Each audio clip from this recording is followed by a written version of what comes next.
বাংলাদেশের ত্রয়োদশ সংসদ নির্বাচনে আজকে প্রথম অধিবেশন ছিল, আপনারা জানেন 4:30 পর্যন্ত অধিবেশন ছিল।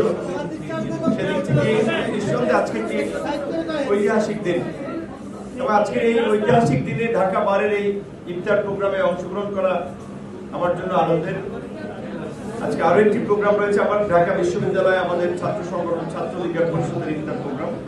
এই জন্য আমি বলেছি যে আমাকে একটু আগে দিলে, জাস্ট আমি এসেছি মূলত আপনাদের সাথে একটা সালাম বিনিময় করার জন্য। আমরা অনেকে প্রত্যাশা করেছিলেন যে অন্তত আপনাদের এখানে আসি। গত বছরও একটি ইফতার প্রোগ্রাম এসেছিল। জুলাই গণঅভ্যুত্থান পরবর্তী যে নতুন বাংলাদেশ বিনির্মাণের আমাদের সামনে সুযোগ এসেছে, সেখানে আইনজীবীদের একটা অগ্রণী ভূমিকা পালন করতে হবে। আমরা বিগত দিনগুলোতে দেখেছি যে ফ্যাসিবাদের সময় বিভিন্ন বারগুলোতে নির্বাচনের নামে জোর জবরদস্তি করে দখল করে রাখা হয়েছিল।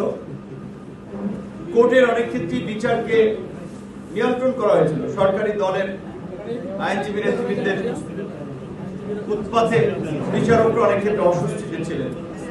এমনকি সাবেক প্রধান বিচারপতি আমরা শুনেছি, তিনি তার বইয়ে বলেছেন কিভাবে যে রায় আসতো গণভবন থেকে। আমরা মনে করি যে সেই যুগের অবসান হয়েছে। বর্তমান বাংলাদেশে আইন তার নিজস্ব গতিতে চলবে। যারা আইনজীবী আছেন, আইনের শাসন প্রতিষ্ঠায় অতীতের ন্যায়, বিশেষ করে বাংলাদেশের, আমি মনে করি যে স্বাধীনতোত্তর বাংলাদেশে এবং 60-এর দশকে, 70-এর দশকে কিংবা 80-র দশক পর্যন্ত আইনজীবীদের যে রাজনীতিতে একটা ইতিবাচক অর্থে বললে যে আধিপত্য ছিল, একটা অবস্থান ছিল, এখন কিন্তু সেরকম আইনজ্ঞদের রাজনীতিতে আছে অবস্থান, অংশগ্রহণ আছে, কিন্তু খুব বেশি সংখ্যক দেখা যায় না।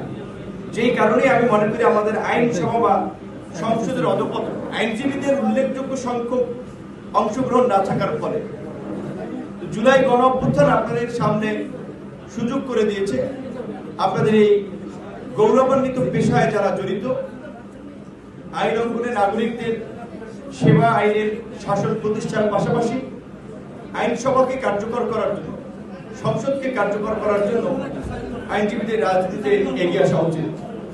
আইনজীবী অধিকার পরিষদ সাধারণ আইনজীবীদের নেতৃত্বের জন্য সংসদে যাওয়ার জন্য আগামী দিনে সেই সুযোগ তৈরি করে দেবে। আগামীতে বিভিন্ন বারের নির্বাচনে অংশগ্রহণের মধ্যে দিয়ে তারা সারা বাংলাদেশের আইনজীবীদেরকে সুসংগঠিত করবে।